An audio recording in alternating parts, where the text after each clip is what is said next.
болох асуудлыг бол одоо хийх гээд явж байна. За үүн дээр бол одоо ийм Монгол болон захин мөнгөчтэй яамт хамтарсан байдлаар платформыг бий болгох нь зүйтэй байна гэж харж байгаа. За мөн зарим нэг одоо бүтээгдэхүүн үйлдвэрлэж байгаа хоршоодуудад эргээд орон нутгийн сургууль цэцэрлэг сүү нийлүүлэх тэр захин платформ бий болгож явах ёстой юм бэл. Ингэж бас худалдаа авалтын дэмжих юм байна. За мөн CU буюу одоо худалдааны сүлжээ одоо дэлгүүрийн компанитай бас хамтарч ажиллах санал бол тавьж байгаа. Одоо тухайн орон нутагт байрлаж байгаа CU-гийн тодорхой булан дээр нь одоо энэ хоршоод болон тухайн орон нутгийн малчтын одоо бараа материалыг зарах боломжийг нээж өгөх энэ асуудлаар хамтран ажиллах асуудлыг хөндөж байна. За цаашдаа энэ бол одоо ингээд банкудаас ирсэн мэдээлүүд байна. За бол өргөжлүүлээд явж байгаа зээлийн татаас нь бол энэ жилийн татаас нь орсон байгаа, төсөн тавигдсан байгаа. Шинээр бол зээл олгох асуудал бол байхгүй. За ингээ харах юм бол Ариг банк, Хаан банк, Төрийн банк, Голомт банкаар дамжиж гарсан байгаа. За цаашдаа шинэ оршоо ер нь татаас шинээр олох хэсгээр бол санал дүгнэлтүүд төд удалгүй гарна. Гэхдээ миний бас уур амьсгалын өөрчлөлтийн үндэсний хороог ахалж ажилладаг. За уур амьсгалын өөрчлөлтийн үндэсний хороог ахалж ажилласнаар бид нар энэ шинэ хоршоог уур амьсгал буюу одоо нүүрс төрөгчийн зах зээлтэй холбох ажлыг хийхээр төлөвлөж байна. За Монгол улсад бол яг одоогийн байдлаар 2 хоршоо байна. Одоо бэлчээрээ зүг зохистой ашиглаад малын тоо толгойг зүг зохис одоо хэмжээнд байлгаад үйлдвэрлэлд хоршооны одоо гишүүн болон 3-аас 4 сая төгрөг авдаг ийм жишг одоо 2 хоршоо тухайлбал үйл ажиллагаа явуулж байна. Тэр цаашдаа бол энэ шинэ хоршоог энэ чиглэл рүү нь одоо чиглүүлж явах нь зүйтэй юм байна гэсэн дүгнэлт бол энэ гарч байгаа. Буюу одоо бид нар энэ карбонтой холбоотой, карбон трейд буюу одоо нүүрс төрөгчийн зах зээлтэй холбоотой бүртгэлийн ажлыг хийх, мөн одоо хоршоодын болон малчтад тэр сургалтыг хийлгэх, сургалт зохион байгуулах, за тэгээд платформ бий болох шаардлагатай юм. За тэр платформ бий болоход бол ойролцоогоор 3-аас 6 сая долларын нэг бол шинээр бий болгох 3-аас 6 сая долларын асуудал шаардлагатай юм төсөв. Нэг бол одоо сар болгон тодорхой хэмжээний мөнгө төлдөг платформыг одоо бүртгүүлэх ажил бас 2 байдлаар шийдэх боломжтой байгаа. Энийг бол одоо үндэсний хорон дээр ярилцаад аль нэг тал руу шийдэл гарна гэсэн. Цаашд бол шинэ оршоо бол илүүтэй уур амьсгалын өөрчлөлттэй одоо нэг ёсонд уур амьсгалын өөрчлөлттэй холбоотойгоор энэ шинэ оршоо хөдөлгөөний цаашд үргэлжлүүлэх нь зүйтэй юм байна гэсэн дүгнэлт бол гарч байгаа. Энэ дөр бол одоо зээлийг хэрхэх асуудлыг бол бид нар байнга ажиглаж явна. Мөн эргээгээд хоршоодод холбоотойгоор сургалтыг бол хийж явна. Гагцгүй бид нар дэлхийн зах зээлээс мөнгө татах бол боломж байгаа нөхцөлд бол тэр тал руу илүү явуулах ёстой юм байна. Мөн хоршоодын хөгжлийг нэг ёсондоо малынхан тоог зүг хэмжээнд нь байлгаж бэлчээрээ дундаа зүг ашиглаад ингээд явах юм бол бүртгүүлжүүлээд явах юм бол одоо дэлхийн зах зээлээс мөнгө татах бас боломж авах нэ. Энэ бол одоо малчтад шууд одоо олон улсын зах зээлээс мөнгө татах боломж бүрднэ гэсэн үг. За шинэ оршоодтой холбоотойгоор бол одоо бол дундын хоршоо байгуулах бас өсөлтүүд их ирж байгаа. За энэ асуудлыг бол одоо бид нар судлаад явж байна. Одоо нэг ёсондоо одоо малжуулчлаа дараагийн шатанд яах вэ гэдэг асуудлыг бол одоо яг хоршоодын гишүүд ярьж байна. Тэгээ энэ дээр бас удахгүй санал дүгнэлт гарсны дараа та бүхэндээ мэдээлэх болно. За тэгээд дараагийн асуудалд орчих уу. За энэ хаврын чуулганаар бол үндсэндээ 5%, 4-5% нэмэлт өөрчлөлт өргөн барихаар төлөвлөж байгаа. За өмнө дотор бол одоо гамшигын тухай хуулийн нэмэлт өөрчлөлт, за мөн одоо нөөцийн тухай хуулийн нэмэлт өөрчлөлт, за эдийн засгийн тусгай бүсийн тухай хуулийн нэмэлт өөрчлөлт өргөн барих гэж байгаа. Өнөөдрийн байдлаар Монгол улсад эдийн засгийн тусгай бүс гэсэн хууль байхгүй. Эдийн засгийн тусгай бүсийн эрх зүйн орчныг бий болгох зорилгоор тэр дотроо чөлөөт бүсийг яах вэ? За эдийн засгийн тусгай бүс байвал яах вэ? Хот дагсан бүс байвал яах вэ гэдэг хуулийг өргөн барихаар ажиллаж байна. Бид нар ч одоо чөлөөт бүс гэдэг хуультай боловч өнөөдрийн байдлаар бол чөлөөт бүс нь архины жишүүр өгөхөөс өөрөөр ямар нэгэн байдлаар жишүүр өгөх тэр тогтолцоог нь бүрдүүлэх байна. Одоо чөлөөт бүсэд үйлдвэр байгуулахын тулд одоо байгаль орчны яам, эсвэл холбогдох яамаас жишүүрл авдаг. За байгууллагын нарийн ёсны үнэлгээ хийлгдэг, тээ зүг батлуулдаг. Ингэж явсаар хагаад чөлөөт бүс нь ерөөс амь ороогүй энэ олон жилийн хугацаа өнгөрсөн байна гэсэн. Тэгээд бид нар бол одоо шил дэд бүтцийн бий болгох мөн эргээд чөлөөт бүс дээр нэг цонхны үйлчилгээ үзүүлэх, зөвшөөрлийн нэг цонхны үйлчилгээ үзүүлэх, хөрөнгө оруулагчид нэг цонхны үйлчилгээ үзүүлж байж энэ чөлөөт бүсүүд бас амь орохор байна. Энэ 7 хоног замын үед ирээний чөлөөт бүс дээр хамтын ажиллагааны бүс дээр ажил төлөвлөж байна. За дараагийн та бүхнийг бас анхаарал хандуулахыг хүссэн асуудал бол энэ лабораторийн асуудал байгаа. За өнөөдрийн лабораторийн нөхцөл байдал, за Монгол улсын эдийн засгийн нөхцөл байдал, Монгол хүний эрүүл мэнд, амь настай холбоотой асуудал бол ялчгүй лаборатори асуудал. За орон нутагт ажиллаад энэ асуудал нь ямар шүү дүр зурагтай байна гэхэд үндсэндээ лабораториуд маань ер нь бол Салангад уялдаа холбоогүй. За өнөөдрийн байдлаар одоо лабораторийн гарсан дүнэлттэй холбоотойгоор маргаан таслах лаборатори тухайлбал Монгол улсад байхгүй. Нэг ёсондоо нэг лабораториос нэг дүнэлт гардаг, нөгөө лабораториос өөр дүнэлт гарахад тэрийг маргааныг тасалдаг, аль дүнэлт нь зөв юм гэдгийг одоо жишээлбэл тогтоодог лаборатори Монгол улсад байхгүй гэсэн. За чанаргүй, за тэгээ чиг үүргийн давхар талтай нэг ёсондоо одоо нийт 20 салбар хуулиар яам болгоно өөрийн лабораторитой байна. Яам бол өөрийн лабораторитой. Одоо тухайлбал үйл ажиллагаа нэлээд давцалтай явдаг. Нэгдсэн бодлого байхгүй. За чадамж нэлээд суларсан. За ашиг сонирхол бол бас энэ лабораториор дамжуулж бас явагддаг асуудал илэрсэн байна. Лабораториор дамжуулж. Тэгэхээр энэ лабораторитой холбоотойгоор бид нэр стандарт хэмжил зүй тохирлын хуулийг одоо энэ хаврын чуулган багтааж буюу ойрын одоо хугацаанд өргөн барихаар бэлдэж байна. За үүгээр бол одоо энэ лабораториуд хараат бус болгох, бие даасан болгох, за үйл ажиллагааны илт тод болгох. За лабораториуд нэгдсэн мэдээллийн санг бий болохоор зорж байна. За олон улсын жишг нийцүүлэх ажлыг хийнэ. За ингээд та бүхэнд харах юм бол Монгол улс нийтдээ 400 лаборатори үйл ажиллагаа явуулж байна. Үүний 50% нь төрийнх, 50% нь хувийнх байна. За 50% төрийнх төр одоо шил та аль ч одоо аймагт очсон бай. Мал эмнэлгийн лаборатори байгаа, стандарт хэмжил зүйн лаборатори байгаа. Тэгээд бас ингээд 4-5 байгууллагын лаборатори байдаг боловч аль лаборатори нь юуг үзэх үү? Аль лаборатори нь ямар шинжилгээ хийх үү гэдэг нэгдсэн бодлого байдаг. За эндээс та бүхэн харж байгаа хэ. Нэг аймагт 3-4. Тэгээд тэн дээр чинь хүний нөөц нь давхцалтай ажилладаг.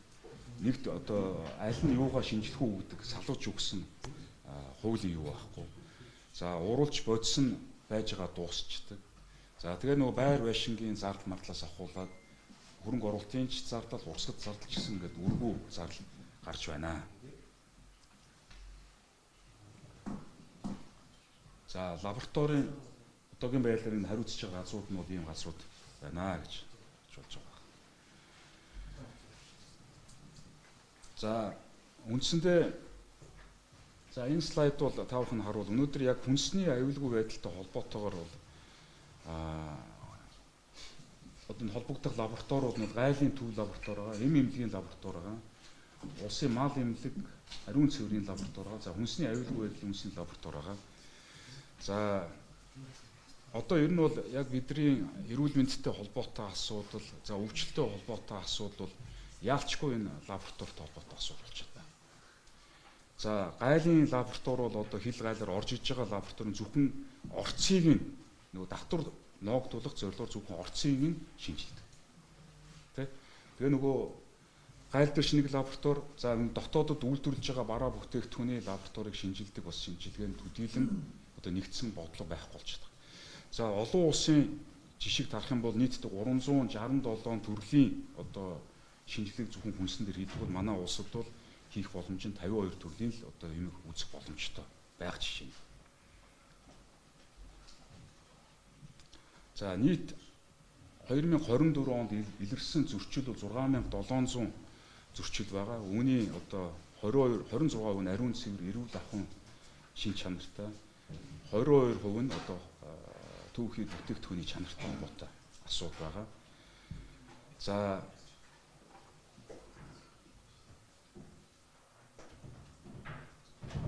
За бас дахиад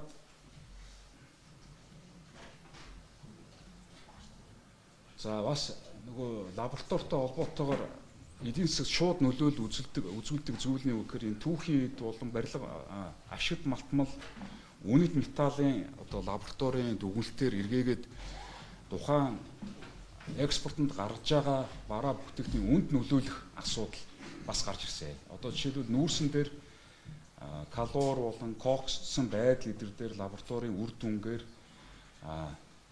экспортын үн тогтоогддог. Одоо экспортын үн тогтоогдно гэдэг маань одоо манай Монгол улсад орж ирэх валют дээр шууд нөлөөлөл үзүүлдэг. За үнэт металл буюу алт, цис эдгээр дээр сорьцын мэдээлэлээр мөн ялгаа байхгүй үн тогтоогддог. Энэ дээр ямар асуудал тухайлбал илэрсэн бэ гэхээр за нэг гулдмаа бол ойролцоогоор 3.9 кг байдаг алтны гулдмаа. За үүнийг шинжилгээний сорьцын зөрүү гарсан. Шинжилгээний сорьцын зөрүү болохоор одоо Монголын сорьцын хяналтын газар хэлэхэд 846 таа гарсан сорьц геологийн судалгаа шинжилгээнд дээр илгэсэн 803 таа гараад Их Британий Алекс Стюарт гэдэг олон улсын сорьцын газар хэлэхэд 797 таа гарсан байна. Энэ чинь юусэн нэгэн гулдмаагаас 190 г алтны зөрүү гарсан гэсэн. Тэгээ Монгол улс бол нийт одоо жилд нэг 20 тонн алт. За нэг 14-өөс 20 тонн алт жил бол Монгол банкнд тушаагддаг. За энүүгээр одоо жишээлбэл энэ сорьцын энэ зөрүүгээр бид нар бас их хэмжээний одоо бас байгалийн баялгаа алдчихж болцшгүй байх гэсэн үг. За мөн одоо за энэ асуудлыг энэхэд бол хуулийн хяналтын байгуул руу шилжүүлэхээр ажиллаж байна. Нэгэсэндээ одоо сорьцын зөрүү гэдэг бол 3.9 кг гэдэг нь та бүхэн нүүрс нь ойлгож байгаа тийм. Бидний одоо олборлож байгаа Монгол банкнд тушааж байгаа алт бол энэ чинь бараг 14 тонноос дээш 20 тонны хооронд хилбэлдэж идэг бол зөвхөн нэг гулдмаанаас гарсан сорьцын зөрүү.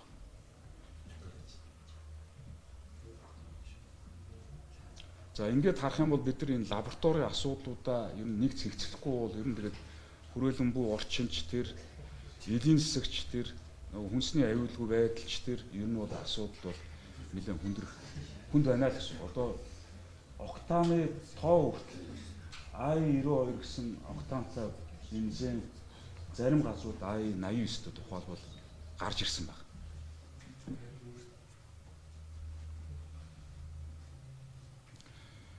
За үүнтэй холбоотойгоор бид нар хоёр ажлыг төлөвлөж байна. Нэгдүгээр бол засгийн газрын тогтоолын төслийг бэлдэж одоо оруулах байгаа. Лабораториудын за ядаж төрийн өмчит лабораториудаа шатлсан болгоё.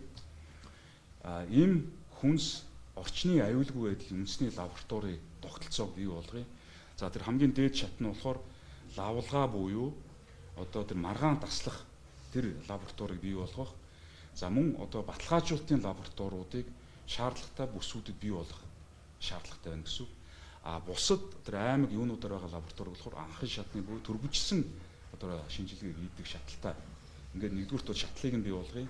За мөн одоо эргээгээд лабораторийн бодлогын зөвлөл гэж одоо энэ бүх энэ салбаруудын лабораториудын эрхэлсэн асуудлуудыг нэг зөвлөл болгож аль нь юугаа үзэх үү гэдгийг ерөнхийдөө бол тохирж тэгээ цаашдаа тэгээ тохирохгүй болвол төсөвдөрч дарамт болдог хөрөнгө оруулалтын асар их дарамт болдог эргээд урсгал зарлалын үргүү зардал нэлийн гарч байна гэсэн. Тэгээ энийг бол одоо лабораторийн зөвлөлөөрөө бодлогын зөвлөлийг байгуулж энэ асуудлыг шийдэх гэж бодож байна. За үндэсний мэдээллийн нэгдсэн сан бий болгож хувийн болон төрийн одоо өмчит лабораториудын мэдээллийн нэгдсэн сан бий болгох шаардлагатай юм шатлаа. Энэ дээр ямар нэгэн маргаантай эсвэл асуудалтай зүйл гарвал хаана хизээ ямар бүтээгдэхүүн дээр гарсан бэ гэдгийг эргээд хөөж асуудлыг илрүүлэх боломжтой болно гэсэн. За мөн одоо лабораторийн нэгдсэн стандарттай болно гэсэн. Төрөвчсөн буюу анхны шатны лаборатори нь ямар шинжилгээнүүд хийх үү, ямар хугацаанд хийх үү, баталгаажуулалт нь юу их үгээд энэ шатлсан энэ лабораторийн нэгдсэн стандарттай болсноор нэгдүгээр төсөв мөнгөний чухал төр иргэдийн аюулгүй байдлыг хангах үднэсч төр нэгдсэн тогтолцоо бий болохоор зорж байна. За энэ ингээд лаборатори товлууд болц тээ. За ингээд үндсэндээ ингээд энэ үйлрэл буюу энэ хаврын чуулганаар 5 хуулийг өргөн барихаар зорж байна. Дараа 7 хоног та бүхэн эдийн засгийн тусгай бүстэй холбоотой хуулийн танилцуулгыг та бүхэнд бас хийн гэж бодож байна. Тэгээд та бүхэн тухайд бас байвал тэрвээ сонирхоноос өнөөдөр мэдээлэлт холбоотойгоор асуулт хоёр асуулт. За. Та сая нөгөө хошоо нэр зээл болтоо 14 зориулалтаар зээл гарсан байна гэж хэлжсэн шүү дээ. Тэгээ зарим судлаачид эдийн засгчид болохоор энэ нэгээр нөгөө зээл маань машин болоод чичээр асуусан ярьжсэн л байна. Яг маань зөвчөж авсан зээл нь тэгээд өвчтөө хаад машиныг явуулж байгаа юм уу гэдэг аднаас орж иж байгаа машинуудыг хоош нэмсэн. Тэгээ ийм зүйл байна гэдэг. Тэгэхээр энэ дээр бас зээл маань яг машин болчихгүй юу гэдэг. За ер нь одоо тэгш ойлгож байж байгаа. Тэгээ энэ дээр нөгөө 24 бүх барилгууд асуудал.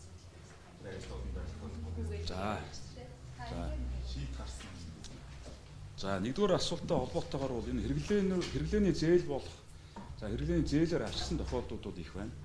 Тэгээ тийм учраас яг одоо байгаа хэлбэрээр цаашид энэ зээл бол өөрчлөх боломжгүй гэж харж байгаа. Ерөөсөө энэ яг хэрэглээ гэхэр чинь бас эн чинь олон байгаад байгаамаа. За энэ бол нэг ойролцоогоор 20-с 30% нь бол хэрэглээний зээл рүү орсон байх магадлалтай гэж харж байгаа. Гэхдээ энэ үшээ нөгөө иргэн болон хоршоо болон банкны хооронд хийгдсэн хилцэл зээлийн төлөлт нь хэвээ явж байгаа болохоор одоогийн байдлаар ямар нэгэн байдлаар бол оролцох тэрийг зогсоох юм уу болиулах юм тэр нь оролцоо нь буруу гэж харж байна. Гэхдээ цаашид яг энэ шинээр ийм байдлаар шин зээл болох нь бол буруу гэж харж байгаа. Тэгээ цаашдаа бол шинэ оршоог бол хоёр чиглэлээр хөгжүүлэх нь зөв юм байна гэж харж байна. Нэгдүгээрт болохоор тэр уур амьсгалын өөрчлөлтөө уялдуулж нүүрслэгчийн зах зээлд нь уялдуулах. Нэгэсэндээ тэр чим одоо манай бодлогын өвч тэр бэлчээрийн даацуул хэтэрчээд байна шүү дээ, тий. Тэгэхээр нүүрслэгчийн зах зээлд уялдуулснаар малчин маань бэлчээрийн даацад тохируулж малаа өрчүүлдэг болно гэсэн. Тэр чинь малын толгойтой ч холбоотой, бэлчээрийн ашигтай ч холбоотой юм. Тэрийг ингэж зөв зохистой ашигласнаар нүүрслэгчийн зах зээл дээрээс мөнгө олох боломжтой байхгүй. Тэрийг нь малчид шууд өөрсөнд нь аваад өгчнө гэсэн. Гэхдээ тэрийг төрөөс хийх ёстой асуудал юу вэ? Тэр бүртгэлийн асуудал, тэр платформын асуудал гэдэг бид нар шийдэх ёстой асуудал энэ байна. Дээрээс нь малчтаа тэр сургалт зохион байгуулах асуудал. Тэр нөгөө байнгын ч уялдаа холбоотой явах асуудал бий болчихж байгаа байхгүй юу? Тэр чиглэл рүү энэ шинэ хоршоо гэдэг юм явуулъя. Хоёрдугаар цаашдаа бол дундын хоршоо буюу илүүтэйгээр тээвэр, логистик, supply chain тал руу нь явуулъя. Тэ? Supply chain гэдэг нь одоо манайх чинь хүнсний хувьсгалаар 50 гаруй үйлдвэр Монгол улсад байгуулагдсан байна. За тэрний одоо бараа бүтээгдэхүүнийг бэлдэж өгдөг, тээвэрлж өгдөг, агуулгын одоо аж ахуйг нь бий болгож өгдөг. Тэр чиглэл нь юу явуулах хэрэгтэй. Тэгэхээр цаашдаа явуулвал дундын хоршоо байдлаар явах хэрэгтэй юм байна гэсэн ийм хоёр дүгнэлт гарч байгаа. Тэрнээс яг өмнөхшгөө одоо хэрэглээний зээл өгдөг ч юм уу эсвэл малжуулах зээл өгдөг ч юм энэгээр бол цаашдаа өргөжлөх нь буруу байж байгаа гэсэн. Үндэсний баяр наадмын комиссийг бол ойрын хугацаанд энэ хуралдуулахаар төлөвлөж байна. Тэгээ баяр наадмын комиссийг хуралдуулсны дараагаар тэгшөөтэй холбоотой асуудлаар шийдвэр гарганаа. Тэгээ 1024 бүх барилдахаар бол одоо хуульд нэмэлт өөрчлөлт оруулахаар өрн барина гэсэн. Тэгээ яг одоогийн байдлаар шийдвэр гаргана гэсэн. Та нэг сайн аж ахуйн нэгжүүдэд ингээд шинэ хоршоодод байгуулагдсан байна гэж хэлж штеп. Яг тэр шинэ хоршоо нь яг жинхэнэ хоршоо хэлбэрээр үйл ажиллагаа явуулж чадчих юм уу? Эсвэл бүлэг хүмүүс нэгдээд бараг 9 гэр бүл нэгдчихвэл нэг зээл авах хэрэг нэг үсэж гэсэн штеп. Тэгэхээр яг ийм хэлбэрээр явсан тохиолдол юм байна. За яг мэдээж би өөрөө яваад аймагуудаар 11 аймагаар явлаа. 11 аймагаар явахдаа аймаг болгон дээр тэр ойрхон байсан оршуудаар нь орж ажилласан. За сайн явж байгаа оршуудууд байна. Одоо яг нөгөө зориултаар автсан үйлдвэр одоо махны үйлдвэр бий болгоцсон. Эсвэл одоо агуулга зөөр бий болгоцсон. Юусе бидний нодон жил 350-60 сая долларын мал мах экспортод гаргасан байна шүү дээ. Одоо бид чинь түүхэн хамгийн дээд хэмжээндээ рекорд хийсэн гэсэн үг. Тэрийг хийхэд бас нөлөөсөн юмнууд юу вэ гэхээр тэр хүнсний хувьсгал за энэ шинэ хоршоогоор гарсан тэр агуулга махны үйлдвэрийн чиглэлээр гарсан тэр зээлүүд бол тэрийг гаргахад бол нэлээд нэмэр болсон. Ягаад тэгэхээр нөгөө мах бол бас уртан хугацаанд мууддаг бараа бүтээгдэхүүн тийм. Тэгэхээр зуны үйлдвэрэл тэр агуулга тэр зойрын асуудал ялчгүй шийдэх ёстой асуудал байхгүй. Тэгээ тэр өөр эргээд supply chain гэсэн үг шүү дээ тийм. Тэгээ тэр бол ингээд зөв тал руу гарсан ч юм байна. Мэдээж тэр хэрэглээний зээлийг бол одоо бас хөхүүлэн дэмжих боломжгүй шүү дээ тийм ээ. Тэрийг хэрэглээний зээлийг татаас өгөх байдлаар шин зээл болохыг зөв буруу гэж харж байгаа байхгүй. шинэ хашаа дээр эзэндээ очихгүй нэг шүүмжлээс гарсан. Одоо шинэ хашааны зээл олсон дээр хяналтыг хэрхэн сайжруулах вэ? Өнгөрсөн намрын журмын зарим шиг хэлчихсэн шүү дээ. Орон нутагт нэгнийхээ иргэн үйлчлүүлгийг цуглуулж авчаад өөрийнхөө нэг зээл авчдаг. Тийм. Энэ бол яг шинэ оршоод бүртгүүлсэн бол шинээр бол 10,700 шахуу оршоо байгуулагдсан юм байна. 100 гаруй мянган малчинтай. За түүний 70% буюу 7,000 оршоо бол зээл авсан юм байна. Тэгээ одоо бол шинэ зээл байхгүй байгаа шүү дээ. Зогсоодсон байна. Дараа нь нөгөө таны хараа нөгөө мэрэгжлийн албаны байгууллага сэргээн байгуулна гэж яригдчихсэн. Одоо хизээ яг байгуулах гэдэг яригдсан зүйл байна. За яг мэрэгжлийн албатай холбоотойгоор яг одоогийн байдлаар надад бол мэдээлэл байхгүй. Яг эдийн засгийн хөгжлийн яам дээр хууль нь бичигдээд явж байгаа. Хууль босгодод явж байгаа. Хаварчлалын энэ нөхцөл байдлын нөхцөл байдал ямар байгаа вэ? Бас арайлтын үйлдэл гэж байгаа юм. Баяр хүнээс зүч. За ингэсээ 2-7 хоногийн улсын онцгой комисс хуралдсан байгаа захмаар тэгээ бүх аймгийн дарга нарт чиглэл өгсөн байгаа. За ямар чиглэлүүд өгсөн бэ гэхээр бид нар энэ хаварчлалтай холбоотойгоор малын төлөлтэй холбоотой асуудал. За сая энэ малын сэг идэх гарсан бол тэрийг тэр даалдлах, одоо устгах, малын сэгийг устгах. За вакцинжуулалттай холбоотойгоор бас чиг үүрэг өглөө. За хойд бүсүүдэд одоо ой ихтэй бүсүүдэд одоо ой хээрийн төмрөс урчин сэргийлэх ажлыг зохион байгуулах, ойг цэвэрлэх гэдэг ажлыг зохион байгуулах аймаг сумын удирдлагуудад өгсөн байгаа. За шар усны үертэй холбоотойгоор болзошгүй аймагуудад бас чиглэл өгөгдсөн байгаа. Одооноос тэр 70 метрээ цэвэрлэх, үерийн 70 метрээ цэвэрлэх, бэхжүүлэх эдгээр асуудлыг шийдэх. За яг энэ ой хээрийн төмөртэй холбоотой, шар усны үертэй холбоотой, за мөн одоо шуурт одоо энэ хаврын үе чинь бас шуурга их болдог. Түүнтэй холбоотойгоор энэ зам аргуугыг цэвэрлэх асуудлаар чиглэлүүд өгдөж аймаг орон нутгийн төсвөө шаардлагатай мөнгөний гаргах асуудлыг шийдсэн байгаа. Шийдвэрлэх чиглэл өгсөн байгаа. За мөн ойрын хугацаанд улсын нөөцөөс тодорхой хэмжээний бас тэр нэг тоног төхөөрөмжийн одоо шаардлагатай аймагуудад тэр нэг тоног төхөөрөмж тусламж олох асуудлыг бас нөөцөөс гаргахаар төлөвлөж байна.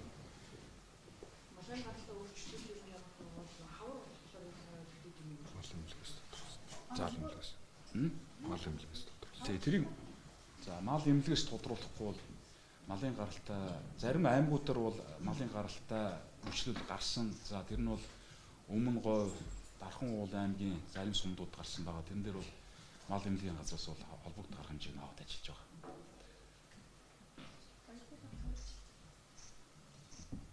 Хаврчлалтай.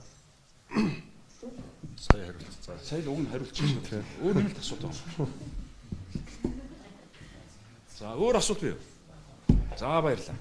Тэгвэл тусдаа баяр хүүгээс яриа авчихгүй тий.